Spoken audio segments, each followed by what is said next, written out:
Lijo, ആക്സിഡൻ്റായി wheel ചെയറിലായി കഴിഞ്ഞാൽ എല്ലാവരുടെയും വിചാരം ജീവിതം തീർന്നതാണ്. പക്ഷേ അത് അങ്ങനല്ല, നമ്മുടെ മനസ്സ് പോലെ ഇരിക്കും. നമുക്ക് ചൂണ്ടിടാൻ പോയാലോ?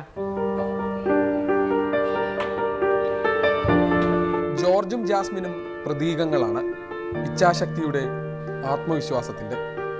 ജാസ്മിൻ 13 വർഷം മുൻപും ജോർജ് 8 വർഷം മുൻപുമാണ് അപകടത്തിൽപ്പെട്ടത്. പക്ഷേ ഇരുണ്ട മുറിക്കുള്ളിൽ ജീവിതം അവസാനിപ്പിക്കാതെ അവർ മുറിവിട്ട് പുറത്തിറങ്ങി, മനസ്സ് നിറയെ വെളിച്ചവുമായി.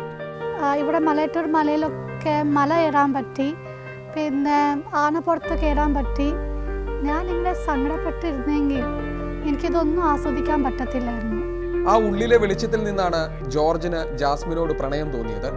ചക്രക്കസേരയിലായി പോയ രണ്ടുപേർ ഒരുമിച്ച് ജീവിക്കുമ്പോഴുണ്ടാകുന്ന എല്ലാ പ്രശ്നങ്ങളും നേരിടാൻ കഴിഞ്ഞത്. ആ വെളിച്ചം കൊണ്ടാണ് പുഴയിലേക്ക് എടുത്തുചാടി നീന്തി തുടിക്കാനായത്. അമ്പെയ്ത്തിൽ ദേശീയ അന്തർദേശീയ തലത്തിൽ മത്സരിച്ചത്. ഇതുപോലെ പുഴയോരത്ത് ചൂണ്ടയിട്ടിരിക്കാനായത്. Enjoy your life, don't give up, fight against it. ഈ പ്രതീകങ്ങൾ മറ്റുള്ളവർക്ക് പ്രതീക്ഷയാകട്ടെ. കൊച്ചിയിൽ നിന്നും സാദിഖ് പാർക്കലിനൊപ്പം ലിജോ വർഗീസ്, മീഡിയ 1.